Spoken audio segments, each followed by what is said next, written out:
이 세상은 힘 있는 놈이 가지는 거야. 운명도, 복도, 돈도 다 마찬가지지. 착하게 살면 복을 받는다. 여러분은 이 말을 믿으십니까? 신은 죽었다고 외치고 싶은 이 불공평한 세상. 하지만 놀랍게도 이 두 사람의 운명은 태어날 때부터 정해진 것이 아니었습니다. 단 하나의 쇠말뚝이 훔쳐간 두 남자의 뒤바뀐 운명. 빼앗긴 운명은 과연 제자리를 찾을 수 있을까요? 여러분의 구독과 좋아요로 월양이에게 응원의 마음을 보태주세요. 그럼 오늘도 월향이 아담이 들려주는 옛날 이야기 지금 바로 시작합니다. 조선 중기 삼남 지방의 한 산골 마을 청학동. 이곳은 첩첩산 중에 둘러싸여 있지만 토지가 비옥하고 물이 맑아 사람 살기에는 더없이 좋은 곳이었다. 하지만 이 작은 마을에는 묘한 불균형이 존재했다. 마을 동쪽 끝자락 허름한 초가삼간에 사는 최칠석. 그의 이름처럼 7명의 식구를 거느린 가장이었으나 그 별같은 가족들을 먹여 살릴 방도가 없었다. 칠성은 새벽부터 밤까지 일했다. 남의 밭을 갈아주고 나무를 해다 팔고 겨울에는 집신을 사마장에 내다 팔았다. 그의 손은 거친 일로 갈라지고 굳은 살이 박혔으며 등은 무거운 짐을 지느라 이미 휘어져 있었다. 아버지, 오늘은 저녁이 있어요. 막내딸 복순이가 해맑게 물으면 칠성은 언제나 미소로 대답했다. 그럼 아버지가 오늘 품삯으로 받은 좁쌀로 죽을 끓여줄게. 그의 눈가에는 주름이 깊었지만 그 안에 담긴 온기만은 식지 않았다. 칠성의 아내 김씨는 남편보다 더 고생이 많았다. 세 아들과 네 딸을 키우며 집안일을 도맡았는데 남편이 벌어오는 품삯만으로는 한 달을 버티기가 어려웠다. 그녀는 밤마다 배틀을 짜고 새벽이면 산나물을 뜯어 장에 내다 팔았다. 손가락 끝은 늘 바늘에 찔려 상처투성이었고 무릎은 일찍부터 쑤시고 아팠다. 그럼에도 칠성의 가족은 마을에서 가장 인심이 좋기로 소문났다. 굶주린 찾아오면 자신들이 먹을 마지막 한 숟가락까지 덜어주었고 이웃집에 우환이 생기면 발벗고 나서서 도왔다. 칠성은 길을 가다가 다친 새를 보면 그냥 지나치지 못하고 품에 넣어와 정성껏 보살폈다가 날려보내곤 했다. 칠성이 저 인간, 그러니까 평생 가난하지. 제 한 몸 챙기기도 바쁜 세상에. 마을 사람들은 한편으로는 칠성을 존경했지만 다른 한편으로는 답답해했다. 반면 마을 서쪽 언덕, 기와집이 즐비한 저택에 사는 이만석. 그의 집 대문에는 만석지가라는 현판이 당당히 걸려 있었다. 실제로 그는 마을은 물론 인근 세 고을을 통틀어 가장 부유한 사람이었다. 논밭만 100마지기가 넘었고 곳간에는 쌀이 산더미처럼 쌓여 있었다. 하인만 20명이 넘었고 첩도 셋이나 두었다. 하지만 만석이 그 재산을 모은 방법은 정당하지 못했다. 그는 고리대금업으로 재산을 불렸다. 흉년이 들면 쌀값을 올리고 급한 사람들에게 터무니없는 이자를 붙여 돈을 빌려주었다. 빚을 갚지 못하면 땅을 빼앗고 집을 빼앗고 심지어 사람까지 종으로 삼았다. 만석날이 제발 일주일만 더 여유를 주십시오. 농사를 지어서 꼭 갚겠습니다. 백성들이 애걸해도 만석은 코웃음을 쳤다. 농사, 그게 언제 될지 누가 알아? 당장 내일 내가 죽으면 내 돈은 누가 갚아? 오늘 당장 내놔. 없으면 내 땅 문서를 가져와. 만석의 얼굴은 언제나 기름기가 흘렀다. 배는 항아리처럼 불렀고 옷은 늘 비단이었다. 하지만 그의 눈은 기이하게 차갑고 날카로웠다. 마치 사람을 돈으로만 계산하는 듯한 무언가 본질적인 것이 결여된 시선이었다. 만석에게는 아들이 셋 있었는데 모두 아버지를 닮아 탐욕스럽고 교활했다. 큰아들 이득수에는 아버지의 돈으로 양반 행세를 하며 과거 시험도 보지 않고 빈둥거렸고 둘째 아들 이득삼은 주먹을 휘둘러 마을 청년들을 괴롭혔다. 셋째 아들 이득칠은 겨우 15인데도 벌써 첩을 들여놓고 방탕한 생활을 했다. 우리 아버지가 돈이 많으니까 다들 시샘하는 거야. 가난한 게 죄지 우리가 무슨 잘못이 있어. 득쇠는 이렇게 말하며 아버지의 악행을 정당화했다. 마을 사람들은 속으로 이를 갈았다. 저런 악당 같으니 남의 피를 빨아먹고 살면서 뻔뻔하기까지 하다니. 하지만 겉으로는 아무도 감히 대들지 못했다. 만석은 관아의 사또와도 친분이 있었고 포졸 몇몇을 자기 사람으로 만들어 놓았기 때문이다. 어느 가을날 칠성은 산에 나무를 하러 갔다가 덤불 속에서 신음소리를 들었다. 다가가 보니 새끼 노루 한 마리가 다리에 덫이 걸려 피를 흘리고 있었다. 아이고 불쌍하게. 누가 이런 덫을 놔뒀담. 칠성은 자신의 옷자락을 찢어 노루의 상처를 감싸주고 덫을 조심스럽게 풀어주었다. 노루는 맑은 눈으로 칠성을 한참 바라보더니 절뚝거리며 숲속으로 사라졌다. 잘 가거라. 다시는 덫에 걸리지 말고. 칠성은 흐뭇한 마음으로 다시 나무를 하기 시작했다. 그런데 나무찜을 지고 산비탈을 내려오는데 갑자기 발밑에 돌이 미끄러졌다. 으악! 칠성은 그대로 비탈을 굴러 떨어졌다. 몸이 바위에 부딪히고 나뭇가지에 긁히고 마침내 계곡 바닥에 떨어졌을 때는 온몸이 만신창이가 되어 있었다. 특히 왼쪽 다리가 이상한 방향으로 꺾여 있었다. 다리가. 칠성은 식은땀을 흘리며 신음했다. 움직이려고 할 때마다 뼈가 부러진 듯한 통증이 온몸을 관통했다. 해가 저물도록 아무도 지나가지 않았고 칠성은 결국 밤새 그 자리에서 추위와 고통을 견뎌야 했다. 다음 날 아침 나무를 뜯으러 나온 마을 안악들이 칠성을 발견했다. 저기 사람이 쓰러져 있어요. 소식을 들은 김씨는 혼비백산하여 달려왔고 마을 장정들이 칠성을 들것에 실어 집으로 옮겼다. 영감, 정신 차려요. 눈 좀 떠봐요. 김씨는 남편의 창백한 얼굴을 보며 울음을 터뜨렸다. 아이들도 아버지 주변에 둘러앉아 훌쩍거렸다. 마을에 뼈 맞추는 의원 박씨를 불렀지만 그는 칠성의 다리를 진찰하고는 고개를 절레절레 흔들었다. 이건 단순히 뼈가 부러진 게 아니오. 인대도 끊어지고 근육도 심하게 찢어졌어. 제대로 치료하려면 한양에서 침술과 약재를 가져와야 하는데 그게 얼마나 드는데요? 김씨가 떨리는 목소리로 물었다. 글쎄, 최소한 은자 10냥은 들 거요. 박씨의 대답에 김씨는 그 자리에 주저앉고 말았다. 은자 10냥이면 그들 가족이 10년을 굶지 않고 먹어도 모을 수 없는 돈이었다. 결국 칠성은 동네 약초로 대충 치료를 받았다. 뼈는 대강 맞춰졌지만 제대로 붙지 않아 다리를 절게 되었고 이전처럼 힘쓰는 일을 할 수 없게 되었다. 품삯은 더욱 줄어들었고 가족은 점점 더 궁핍해졌다. 치료비로 쓴 돈을 빌리기 위해 칠성은 결국 만석에게 손을 벌려야 했다. 만석은 기다렸다는 듯이 은자 5냥을 빌려주었다. 하지만 조건이 있었다. 원금의 2배를 반년 안에 갚아라. 못 갚으면 내 집과 밭을 내놓아라. 그렇게 칠성의 목에는 빚이라는 무거운 멍에가 씌워졌다.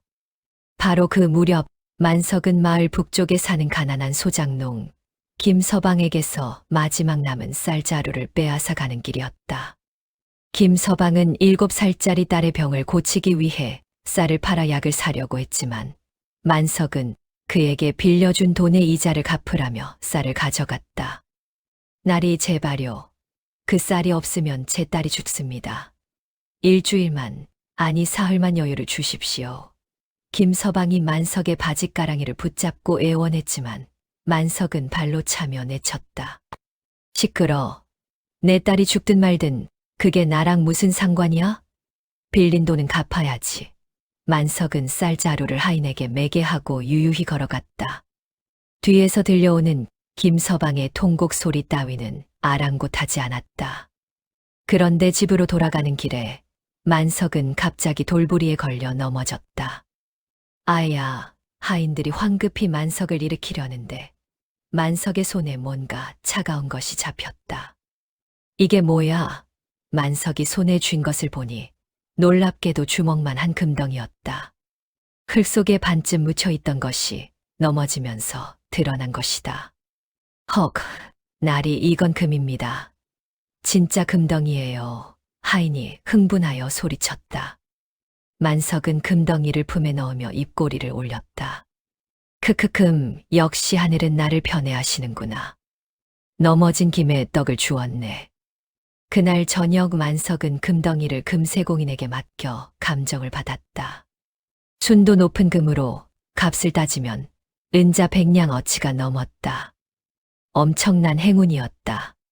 좋아, 이 돈으로 동쪽 마을의 땅을 더 사들여야겠어. 그리고 관아에도 상납을 좀 해야지. 그래야 내 입지가 더 굳건해지지. 만석은 그날 밤 잔치를 벌여 배가 터지도록 먹고 마셨다. 한편 그가 쌀을 빼앗아간 김서방의 집에서는 어린 딸이 끝내 숨을 거두었다. 약을 구하지 못한 탓이었다. 김서방 부부의 통곡 소리가 밤새 마을에 울려 퍼졌지만 만석의 저택에서는 웃음소리와 음악 소리만이 들려왔다. 마을 사람들은 칠성과 만석의 대조적인 운명을 보며 혀를 찼다. 마을 어귀 정자나무 아래에서는 늘 이런 이야기가 오갔다. 이게 말이 되나? 칠성이는 평생 남 돕고 착하게 살았는데 다리까지 부러졌고 만석이는 온갖 악행을 저질렀는데 금덩이를 주었다니. 하늘도 무심하시지. 착한 놈은 뒤로 넘어져도 코가 깨지고 독한 놈은 자다가도 떡이 생기는구나. 저승에 가서라도 착한 사람은 복 받는다고 하지 않았나. 그것도 거짓말인가 보네.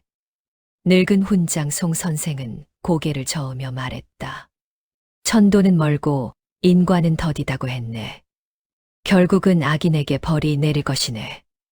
다만 우리가 그걸 보지 못할 뿐이지. 하지만 젊은이들은 그런 말을 믿지 않았다. 선생님, 그게 언제입니까?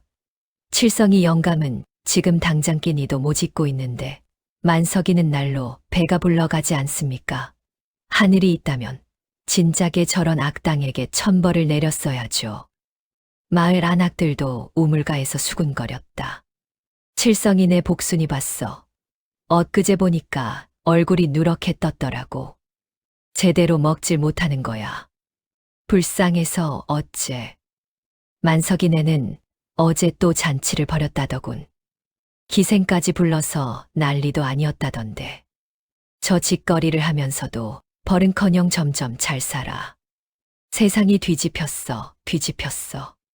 착한 사람이 고생하고 나쁜 사람이 잘 사는 세상이 어디 있어.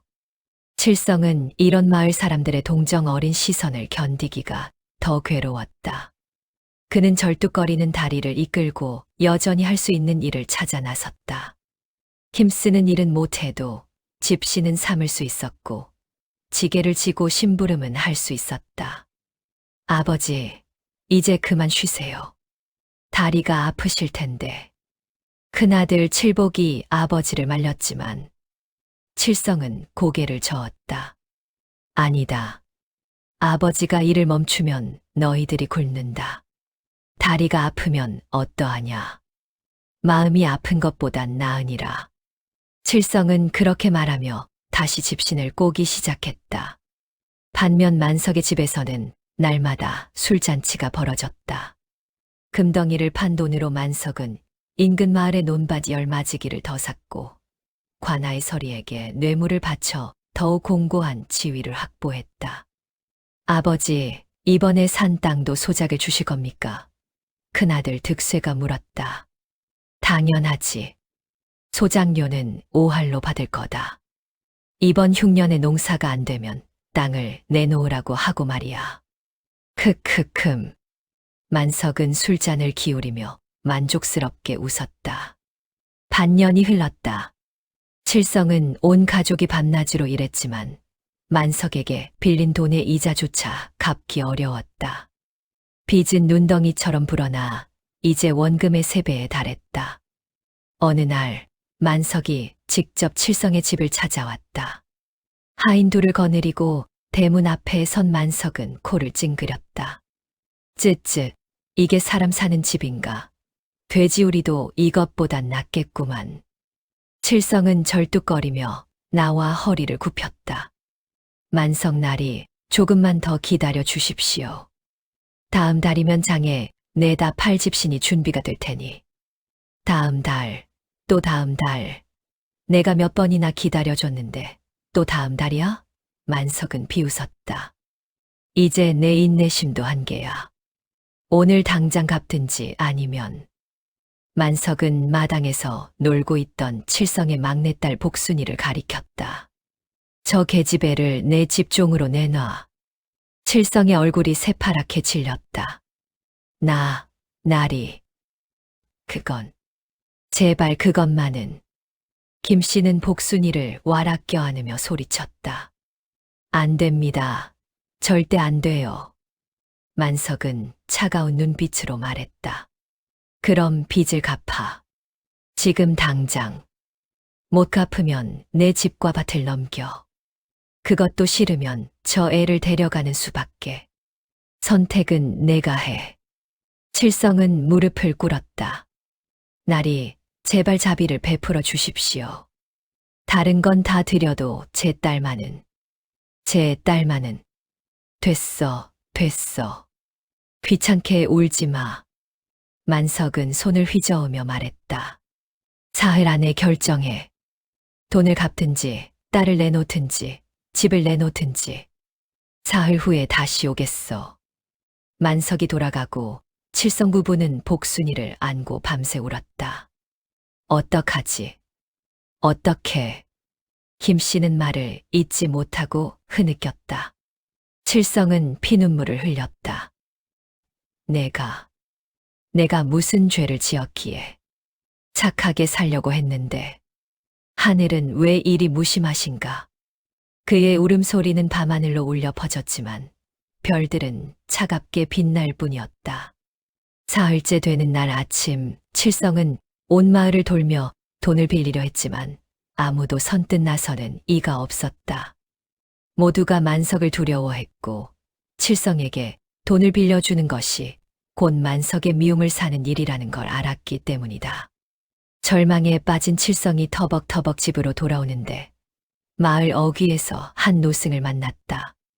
낡은 회색 장삼을 입고 바랑을 맨 스님은 나무 지팡이를 짚으며 탁발을 하고 있었다. 시주 하나 주시면 부처님의 가호가 있을 것입니다. 스님이 공손히 말했다. 칠성은 주머니를 뒤졌지만 동전 한 입 없었다. 그래도 그냥 보낼 수 없어 집에서 가져온 보리쌀 한 줌을 스님의 바리대에 담았다. 죄송합니다, 스님. 이것밖에 드릴 게 없습니다. 칠성은 부끄러운 듯 고개를 숙였다. 스님은 칠성의 얼굴을 찬찬히 살펴보았다. 그리고는 허허 하고 감탄 어린 탄성을 냈다. 이게 어찌 된 일인고? 무슨 말씀이십니까? 칠성이 고개를 들자 스님은 놀라운 말을 했다. 시주의 관상을 보니 제왕의 기운이 서려 있소. 이마는 넓고 귀는 복스러우며 인당은 빛나고 코는 우뚝하오. 이런 상은 100년에 한 번 나올까 말까 한 귀상이오. 그런데 어찌하여 이토록 궁색한 차림을 하고 계시오? 칠성은 쓴웃음을 지었다. 스님 저를 놀리시는 겁니까? 저는 평생 가난하게 살았고 지금은 빚에 쪼들려 딸을 빼앗길 처지입니다. 무슨 제왕의 기운이란 말씀이십니까? 스님은 고개를 갸웃하며 칠성의 손금을 보았다. 이상하오. 손금도 분명 부귀의 기운이 넘치는데. 이건 마치. 스님은 잠시 생각하더니 눈을 크게 떴다. 혹시 조상의 묘가 어디 있는지 아시오? 예, 뒷산 중턱에 있습니다. 할아버지와 증조할아버지, 묘가 나란히 있지요. 칠성이 대답했다. 그 묘를 한번 보고 싶소. 나를 안내해 주시겠소. 스님의 목소리에는 묘한 긴장감이 배어 있었다. 칠성은 이상하게 여겼지만 스님을 모시고 뒷산으로 올라갔다. 산중턱 소나무 몇 그루가 서 있는 자리에 칠성의 조상 묘 두 기가 있었다. 스님은 묘를 한참 살펴보더니 갑자기 얼굴이 굳어졌다. 이건.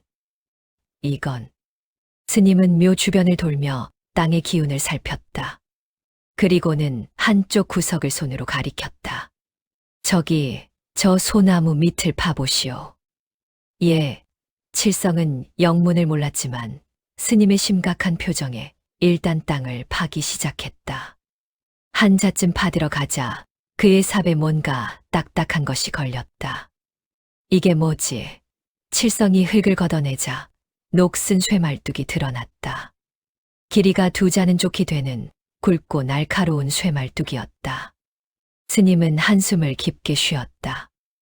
역시 그랬구나. 칠성과 스님이 산에서 내려오는 길에 마을 큰 길에서 만석의 행렬과 마주쳤다. 만석은 새로 산 땅을 구경하러 가는 길이었는데 말을 타고 가고 있었고 하인 6명이 뒤따랐다. 비켜라, 비켜, 만석 나리 행차시다. 하인들이 고함을 지르자 사람들은 길 양옆으로 물러났다. 스님도 길가로 비켜섰는데 만석이 지나가는 모습을 보고는 눈을 가늘게 떴다. 만석의 얼굴을 찬찬히 살펴보던 스님은 고개를 갸웃했다. 허허, 이게 어찌 된 일인고. 스님은 다시 한번 혀를 찼다. 만석의 행렬이 지나가고 칠성이 물었다. 스님, 무엇이 이상하십니까? 저 자의 관상을 보니 말이오. 스님은 낮은 목소리로 말했다. 천한 상이오. 이마가 좁고 눈빛이 흐리며 코는 매부리 코에 입은 앙다물었소. 저런 상은 단명하고 객사할 팔자요. 재물을 모아도 자손에게 물려주지 못하고 부귀를 누려도 끝이 좋지 못한 상이요. 그런데 저 사람은 마을에서 제일 부자이고 벌써 40년 넘게 호의호식하며 살고 있습니다. 칠성이 말했다. 스님은 의아한 표정으로 고개를 저었다. 이상하오. 상이 이렇게 명확히 어긋나는 경우는 처음 보오. 마치 누군가의 운명을 훔쳐 쓰는 것 같소. 운명을 훔쳐 쓴다니, 그게 무슨 말씀이십니까? 칠성이 물었다. 스님은 칠성의 눈을 똑바로 보며 말했다. 시주, 혹시 저 만석이란 자와 시주의 집안 사이에 무슨 원한이나 악연이 있지 않소? 칠성은 생각해 보았다. 글쎄요. 특별한 원한은 없습니다. 다만 저 사람에게 빚을 진 것 외에는. 그렇다면 스님은 다시 산을 올려다보았다. 아까 묘에서 발견한 쇠말뚝, 그것이 모든 것을 말해주고 있소. 칠성은 스님을 자신의 집으로 모셨다. 비록 가난하지만 스님을 대접하는 것은 당연한 도리라고 생각했다. 김씨는 집에 남아있던 마지막 쌀로 죽을 끓여 스님께 올렸다. 스님은 죽을 받으며 합장했다. 가진 것이 없으면서도 스님을 대접하는 마음 참으로 귀하오. 그리고는 칠성 부부를 마주 앉혔다. 이제 진실을 말씀드리겠소. 스님은 무겁게 입을 열었다. 시주의 조상묘는 명당 중에 명당이요. 풍수지리로 보면 옥녀탄금형이라 하여 아름다운 선녀가 검은 고를 타는 형국이요. 이런 자리에 조상을 모시면 자손 대대로 부귀영화를 누리고 그 중 한 명은 반드시 큰 인물이 나온다고 하오. 칠성은 어리둥절했다. 그렇다면 왜 저희 집안은 이렇게 가난합니까? 그것은 스님은 잠시 머뭇거리다 말했다. 명당의 기운이 끊겼기 때문이요. 아까 발견한 쇠말뚝, 그것은 파혈침이라 하여 명당의 혈을 끊는 사술이요. 누군가 일부러 시주 집안의 명당 기운을 끊어버린 것이요. 김씨가 놀라 물었다. 그게 대체 누구입니까? 왜 우리 집안에 그런 짓을 한 겁니까? 그것만이 아니오. 스님은 더욱 충격적인 말을 이었다. 쇠말뚝을 박은 자리 옆을 살펴보니 흔적이 있었소. 누군가 그 자리에 다른 유골을 몰래 묻었다가 나중에 다시 파낸 흔적이오. 이것을 풍수에서는 투장이라 하오. 투장이요. 칠성이 되물었다. 그렇소. 남의 명당에 몰래 자기 조상의 뼈를 묻어 복을 훔치는 사악한 행위요. 그렇게 하면 본래 명당의 주인은 복이 끊기고 투장을 한 자의 집안으로 그 복이 옮겨간다고 하오. 칠성 부부는 입을 다물지 못했다. 스님은 계속 말했다. 그 쇠말뚝의 녹 상태와 땅의 흔적을 보니 적어도 30년은 된 것 같소. 시주의 아버지나 할아버지 때에 일어난 일이오. 칠성은 기억을 더듬었다. 30년 전이라면 제가 10살 무렵입니다. 그때 아버지께서 돌아가셨고 증조할아버지를 뒷산에 모셨습니다. 그 무렵 갑자기 칠성의 머릿속에 희미한 기억이 떠올랐다. 맞아. 그때 만석의 아버지 이름이 이득보였는데 그 사람이 풍수지관을 데리고 마을 이곳저곳을 돌아다녔어요. 자기 아버지 묘를 이장하려고 명당을 찾는다고 했습니다. 그렇다면 스님은 고개를 끄덕였다. 그 이득보란 자가 풍수지관을 매수하여 시주 집안의 명당을 찾아낸 뒤 쇠말뚝을 받고 자기 조상을 몰래 묻었을 것이요. 그리고 시주 집안의 복과 재물을 모두 훔쳐간 것이요. 칠성은 온몸이 떨렸다. 분노와 억울함, 그리고 배신감이 한꺼번에 밀려왔다. 그렇다면 제가 평생 겪은 가난과 불행이, 만석인의 집안이 누리는 부귀영화가 모두 우리 명당을 도둑질한 대가란 말입니까? 스님은 슬픈 눈으로 고개를 끄덕였다. 그렇소. 하늘이 시주에게 내린 복을 만석이란 자가 훔쳐 쓰고 있는 것이요. 그날 밤 칠성은 늙은 마을 이장을 찾아갔다. 이장은 70이 넘은 노인으로 30년 전 일을 기억할 수 있는 몇 안 되는 사람이었다. 이장님, 30년 전 이득보가 묘를 이장했을 때 일을 기억하십니까? 칠성이 물었다. 이장은 담뱃대를 빨며 기억을 더듬었다. 아, 그때 말이지. 기억나네. 이득보가 풍수직원 하나를 데리고 왔었지. 이름이 뭐였더라? 아, 김풍수였나? 그 풍수직원이 어떤 사람이었습니까? 말쑥하게 생긴 사람이었는데 눈빛이 좀 간사해 보였지. 이득보가 그 사람에게 은자를 한 보따리 주는 걸 봤어. 명당을 찾아주는 대가라고 했는데 보통 풍수직원한테 주는 돈치고는 너무 많아서 이상했어. 그래서요? 김풍수가 마을을 이 잡듯이 뒤져서 결국 뒷산 어딘가를 명당이라고 했어. 그런데 그 위치를 우리한테는 안 알려주고 밤중에 몰래 작업을 했지. 다음 날 보니까 이득본의 조상묘가 뒷산 어딘가에 새로 생겨 있더라고. 혹시 그 위치가 어디였는지 아십니까? 글쎄, 정확히는 모르지. 워낙 밤에 몰래 했으니까. 하지만 다음 날 이득보가 하는 말이 자기 조상님이 이제 복 받을 자리에 누우셨다고 기뻐하더라고. 칠성은 주먹을 불끈 쥐었다. 이제 모든 것이 명확해졌다. 이득보는 풍수직원을 매수하여 칠성내 명당을 찾아냈고 칠성내 조상묘 옆에 쇠말뚝을 박아 혀를 끄는 뒤 자기 조상뼈를 몰래 묻어 복을 훔쳐간 것이다. 그리고 그 도둑질한 복으로 만석은 30년간 부귀영화를 누려왔고 반대로 칠성 집안은 30년간 가난과 불행에 시달려온 것이다. 다음 날 칠성은 다시 뒷산으로 올라갔다. 이번에는 삽과 곡괭이를 들고 더 깊이 파기 시작했다. 스님이 가르쳐준 자리를 파들어 가자 놀라운 것이 나왔다. 쇠말뚝 주변 약 2자 깊이에서 낡은 항아리 조각들이 나왔다. 그리고 그 항아리 안에는 사람의 뼈가 일부 남아 있었다. 이것은 분명 누군가의 유골을 담았던 항아리였다. 칠성은 마을의 늙은 석공을 불렀다. 석공은 항아리 조각을 살펴보고는 말했다. 이건 30년쯤 된 항아리요. 이 형태는 당시에 부자들이 조상뼈를 모실 때 쓰던 건데. 그런데 이게 왜 여기 있지? 누가 몰래 묻었다가 나중에 다시 파간 겁니다. 칠성이 대답했다. 그럼 이건 석공도 사태를 눈치챘다. 투장이로군.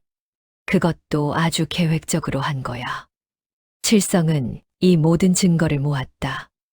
쇠말뚝, 항아리 조각, 그리고 주변의 흘. 그리고 이장과 석공의 증언. 이제 의심의 여지가 없었다. 만석네 집안은 칠성네 집안의 운명을, 복을, 재물을, 미래를 도둑질한 것이다. 그날 밤 칠성은 가족들을 모아놓고 모든 것을 이야기했다. 아들과 딸들은 분노에 떨었고 아내는 통곡했다. 그렇다면 아버지, 우리가 당한 모든 고통이, 어머니가 밤낮으로 일하며 달아간 손이, 복순이가 배고파 오는 모습이 모두 저 도둑놈들 때문이란 말씀입니까? 큰아들 칠복이 눈물을 흘리며 물었다. 그렇다. 칠성은 주먹으로 마루를 쳤다. 우리 조상님들이 우리에게 물려주신 복을 저 악당들이 훔쳐간 것이다. 그리고 그 훔친 복으로 30년간 호의호식하며 우리를 괴롭혀온 것이다. 칠성의 눈에서 피눈물이 흘렀다. 억울함과 분노가 폭발할 것 같았다. 하지만 동시에 무력감도 느껴졌다. 이 사실을 안다 한들 무엇을 어떻게 할 수 있단 말인가. 만석은 권력이 있고 돈이 있고 관아와도 연결되어 있다. 반면 칠성은 아무것도 없다. 힘도 돈도 권력도 없는 가난뱅이일 뿐이다. 하늘이시여. 칠성은 밤하늘을 올려다보며 절규했다. 하늘이 계시다면 왜 이런 부정을 허락하십니까? 왜 도둑질한 악인이 떵떵거리며 살도록 내버려 두십니까? 하지만 하늘은 대답이 없었다. 별들만이 차갑게 빛날 뿐이었다. 칠성은 며칠 밤을 뜬 눈으로 지새웠다. 그의 머릿속에는 한 가지 생각만이 맴돌았다. 저 쇠말뚝을 뽑고 명당의 기운을 되돌려야 한다. 스님은 떠나기 전에 말했다. 쇠말뚝을 뽑고 올바른 제사를 지내면 끊어진 기운이 다시 이어질 수도 있소. 하지만 조심하시오. 운명을 도둑질한 자들이 가만히 있지 않을 것이오. 칠성은 결심했다. 비록 몸은 불편하지만 이것만은 반드시 해내야 했다. 딸을 지키기 위해서, 가족의 미래를 위해서, 그리고 부정을 바로잡기 위해서. 어느 달 없는 밤, 칠성은 삽과 곡괭이를 들고 뒷산으로 올라갔다. 절뚝거리는 다리를 이끌고 한 걸음 한 걸음 산을 오르는 것은 고통스러웠지만 그는 이를 악물고 참았다. 조상묘에 도착한 칠성은 쇠말뚝이 박힌 자리를 파기 시작했다. 밤 공기는 차가웠고 올빼미 소리만이 간간이 들렸다. 칠성의 이마에는 땀이 흘렀고 손에는 물집이 잡혔다. 다리에 통증이 왔지만 칠성은 멈추지 않았다. 삽질을 계속하며 그는 중얼거렸다. 조상님, 불효자 칠성이 이제야 이 부정을 바로잡으러 왔습니다. 용서하소서. 1시간쯤 지났을까. 칠성은 마침내 쇠말뚝을 드러냈다. 녹슨 쇠말뚝은 깊숙이 박혀 있어서 뽑기가 쉽지 않았다. 칠성은 곡괭이로 주변 흙을 파내고 쇠말뚝을 흔들기 시작했다. 온 힘을 다해 칠성은 쇠말뚝을 흔들었다. 조금씩, 아주 조금씩 쇠말뚝이 움직였다. 바로 그때였다. 거기 누구야? 산 아래에서 고함 소리가 들렸다. 칠성은 깜짝 놀라 돌아보았다. 횃불을 든 사람들이 산에 올라오고 있었다. 저놈이다. 저놈이 묘를 파헤치고 있어. 만석의 목소리였다. 그리고 그 옆에는 왈패들 5명이 몽둥이를 들고 따라오고 있었다. 칠성의 심장이 두근거렸다. 들켰구나. 하지만 여기서 멈출 수 없어. 그는 다시 쇠말뚝을 흔들기 시작했다. 조금만 더 하면 뽑을 수 있을 것 같았다. 저놈을 당장 잡아, 만석이 소리쳤다. 왈패들이 달려들었다. 칠성은 필사적으로 쇠말뚝을 흔들었지만 왈패들이 더 빨랐다. 이 도둑놈, 감히 남의 조상묘를 파. 왈패 하나가 칠성의 등을 몽둥이로 내리쳤다. 으악, 칠성은 비명을 지르며 쓰러졌다. 때려, 혼쭐을 내줘야 정신을 차리지. 왈패들이 일제히 칠성을 구타하기 시작했다. 등에, 옆구리에, 다리에 몽둥이가 비처럼 쏟아졌다. 그만. 칠성은 몸을 웅크리며 신음했다. 피가 입에서 흘러나왔다. 만석이 천천히 다가와 칠성을 내려다보았다. 이 미친놈. 감히 내 조상묘를 파. 내가 여기서 뭘 하는 거야. 칠성은 피를 토하며 만석을 노려보았다. 조상묘, 하. 내 놈의 조상이 이곳에 묻힐 자격이 있나? 이건 원래 우리 집안 명당이었어. 내 아비가 도둑질한 거야. 만석의 얼굴이 순간 굳어졌다. 그는 주변을 둘러보며 파헤쳐진 땅과 드러난 쇠말뚝을 보았다. 그리고 입꼬리를 올리며 비웃었다. 하하하, 그걸 알아냈구나. 그래서 어쩔 건데. 내가 뭘 할 수 있는데. 만석은 쇠말뚝을 다시 망치로 내리쳤다. 쾅, 쾅, 쇠말뚝은 다시 깊숙이 박혔다. 이봐, 칠성아. 세상 이치를 가르쳐 줄게. 만석은 피를 흘리며 쓰러진 칠성의 머리채를 잡고 들어 올렸다. 이 세상은 힘 있는 놈이 가지는 거야. 운명도, 복도, 돈도 다 마찬가지지. 내 명당이 어쩌고, 맞아, 우리 아버지가 내 명당을 훔쳤어. 그래서 우리 집안이 30년간 잘 살았고, 내 집안은 30년간 거지꼴로 살았지. 그게 뭐 어때? 칠성은 피눈물을 흘리며 말했다. 너는 천벌을 받을 거야. 천벌? 만석은 껄껄 웃었다. 야, 내가 30년간 온갖 나쁜 짓을 하며 살았는데도 천벌 한 번 못 받았어. 오히려 점점 더 잘 살아. 반면 너는 뭐야? 평생 착하게 살았는데 뭐가 달라졌어?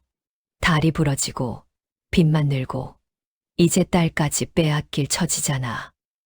이게 현실이야, 칠성아. 하늘은 없어. 있어도 우리 편이야. 넌 그냥 가난하게 태어난 거고 난 부자로 태어난 거야. 운명도 복도 내가 훔쳐서 내 것으로 만들었어. 그게 능력이지. 칠성은 이를 갈며 버둥거렸지만 왈패들이 그를 꽉 붙잡고 있었다. 만석은 한쪽 구석에 구덩이를 파괴했다. 저기에 처박아. 하룻밤 정도 묻혀 있으면 정신 차릴 거야. 만석의 명령의 왈패들은 칠성을 구덩이에 던져넣고 흙을 덮기 시작했다. 안 돼. 안 돼. 칠성은 몸부림쳤지만 소용없었다. 흙이 그의 몸을 덮어갔다. 목까지 흙이 차올랐고 칠성은 고개만 간신히 내밀 수 있었다. 하하하, 꼴 좋다. 내일 아침에 파줄 테니까 밤새 반성이나 해.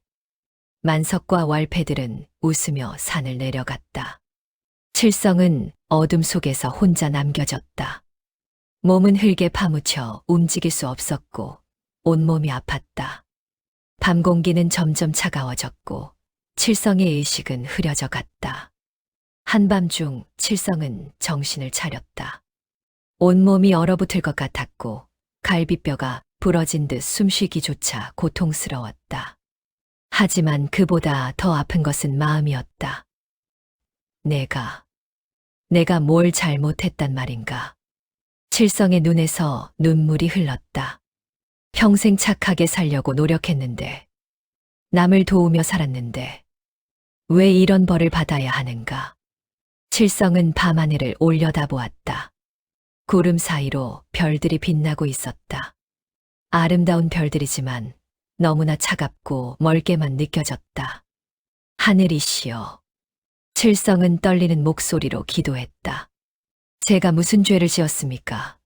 왜 저에게 이런 시련을 주십니까? 만석은 30년간 악행을 저질렀습니다.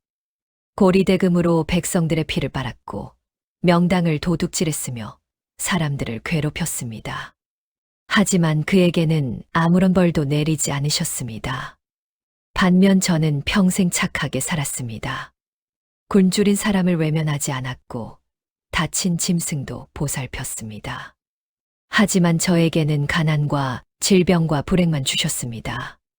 칠성의 목소리는 점점 커졌고 절규로 변해갔다. 제발, 제발 저 악인에게 벼락을 내려주소서. 정의가 이 땅에 살아있다는 것을 보여주소서.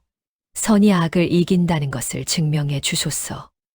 칠성은 피를 토하며 계속 외쳤다. 목이 쉬도록 의식이 흐려질 때까지 외쳤다. 하늘이시여, 하늘이 정령 살아 계시다면 이 부정을 바로잡아 주소서. 바로 그때 하늘에서 먹구름이 몰려오기 시작했다.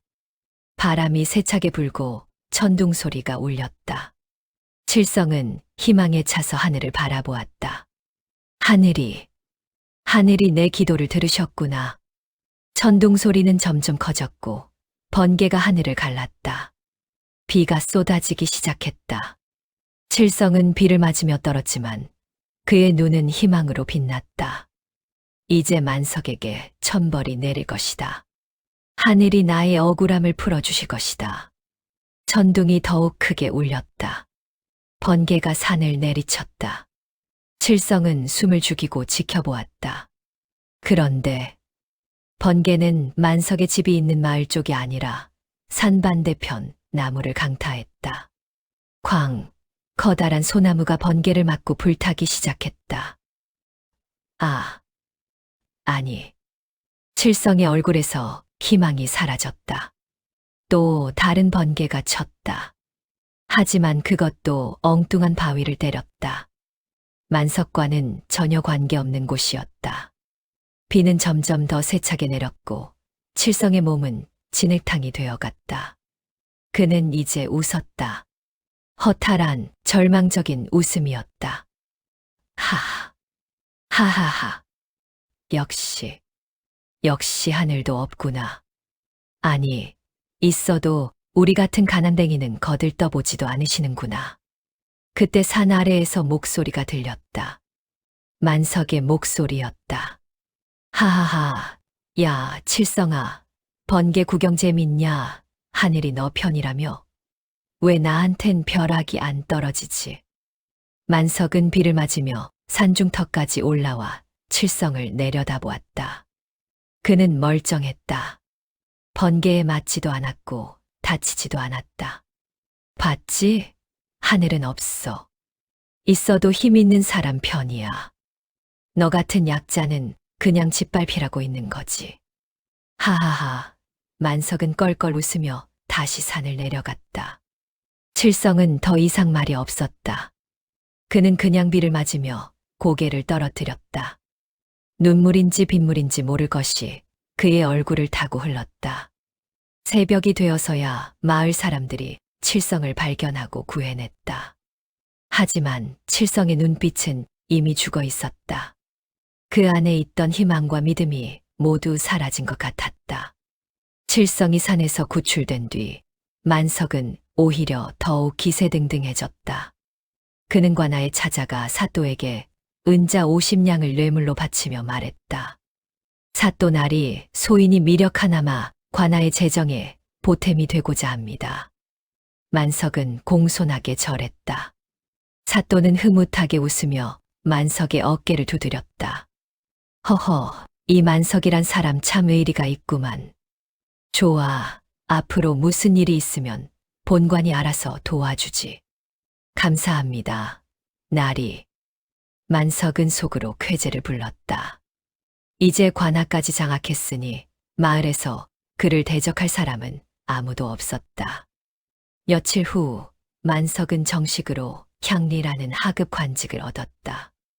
돈으로 산 자리였지만 어쨌든 관직은 관직이었다. 이제 그는 공식적으로 권력을 가진 사람이 되었다. 축하드립니다, 향리 나리. 마을 사람들이 억지로 절을 하며 축하했다. 하지만 그들의 눈빛에는 두려움과 분노가 섞여 있었다. 만석은 향리가 된 것을 기념해 큰 잔치를 벌였다.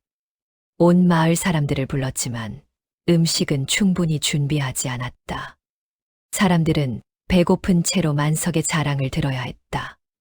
여러분, 보십시오. 하늘은 노력하는 자를 돕는다는 말이 맞습니다.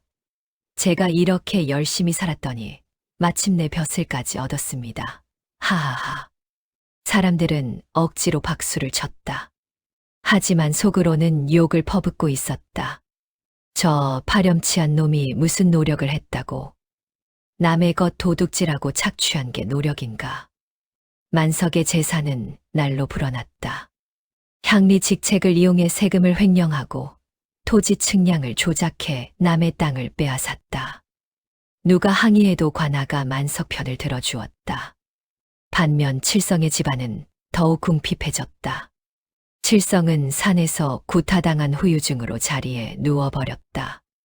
일을 할 수 없게 되자 온 가족이 굶주리기 시작했다. 아버지, 오늘 저녁도 물죽밖에 없어요. 막내딸 복순이 울먹였다. 칠성은 천장을 바라보며 눈물만 흘렸다. 미안하다. 아버지가 무능해서. 결국 칠성은 만석과의 약속 기한을 넘기고 말았다. 만석은 기다렸다는 듯이 찾아와 통보했다. 시간 다 됐어. 이제 선택해. 딸을 내놓든지 집을 내놓든지. 칠성은 눈물을 흘리며 고개를 숙였다. 제발. 조금만 더. 안 돼. 만석은 단호했다. 내일까지 결정 안 하면 둘 다 가져갈 거야. 집도 딸도. 칠성은 그날 밤 가족들을 모아놓고 마지막 말을 했다. 그의 얼굴은 죽음의 그림자가 드리워져 있었다. 아이들아. 아버지가 너희를 제대로 지켜주지 못해서 미안하구나. 칠성의 목소리는 떨렸다. 아버지, 무슨 말씀을 하세요? 일어나세요. 큰아들 칠복이 아버지의 손을 잡았다. 하지만 칠성의 손은 이미 차갑게 식어가고 있었다. 칠복아, 너는 장남이니 동생들을 잘 돌봐야 한다. 그리고 칠성은 기침을 했다. 입에서 피가 흘러나왔다. 그리고 절대로 만석이처럼 살지 마라. 아버지.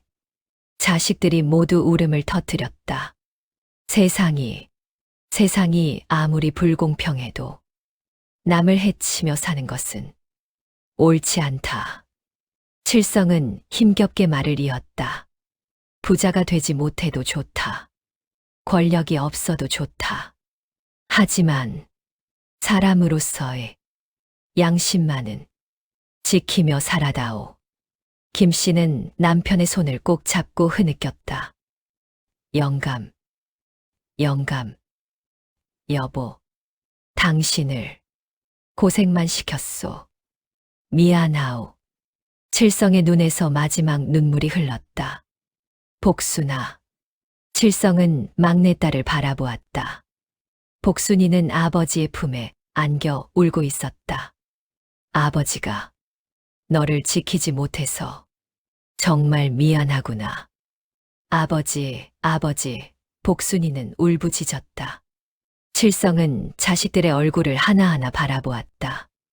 그리고 마지막 힘을 다해 말했다. 너희들은 비록 가난하지만 떳떳하게 살아라. 하늘이 보고 계신다. 언젠가는 선이 보상받을 날이. 말을 끝맺지 못하고 칠성은 숨을 거두었다. 그의 손이 힘없이 떨어졌고 눈이 천천히 감겼다. 향년 43세였다. 아버지, 아버지. 집안에는 통곡 소리가 가득했다. 다음 날 마을 사람들이 모두 나와 칠성의 장례를 치렀다. 돈이 없어 초라한 장례였지만 사람들의 슬픔만은 진심이었다. 칠성이가 이렇게 가다니. 하늘도 무심하시지. 평생 착하게만 산 사람인데 끝까지 고생만 하다 가셨어. 저승에서라도 편히 쉬시길. 사람들은 진심으로 울었다. 칠성은 비록 가난했지만 마을에서 가장 존경받는 사람이었다. 그의 죽음은 마을 전체의 슬픔이었다. 상여가 나가는 날 만석도 나와서 보았다. 하지만 그의 얼굴에는 조금의 슬픔도 없었다. 오히려 만족스러운 표정이었다. 이제 저 집 땅을 가져올 수 있겠군. 그리고 복순이도. 만석은 속으로 계산하며 미소 지었다. 칠성이 죽은 후 만석은 칠성의 집과 땅을 모두 차지했다. 칠성의 가족은 빈손으로 쫓겨나 다른 마을로 떠나야 했다. 복순이는 결국 만석의 집종이 되었다. 하지만 세월은 흘러도 만석에게는 아무런 벌도 내리지 않았다. 오히려 그는 더욱 번영했다. 만석은 환갑을 넘기고 칠순을 넘기고 팔순을 넘겼다. 보통 사람 같으면 진작 죽을 나이였지만 만석은 건강했다. 날마다 산해진 밀을 먹고 좋은 약재를 복용하며 호의호식했다. 아버지, 올해로 90세이십니다. 참으로 장수하십니다. 큰아들 득쇠가 말했다. 그도 이제 60이 넘은 노인이었다. 그럼 나는 100살까지 살 거야. 하하하, 만석은 여전히 기운이 넘쳤다.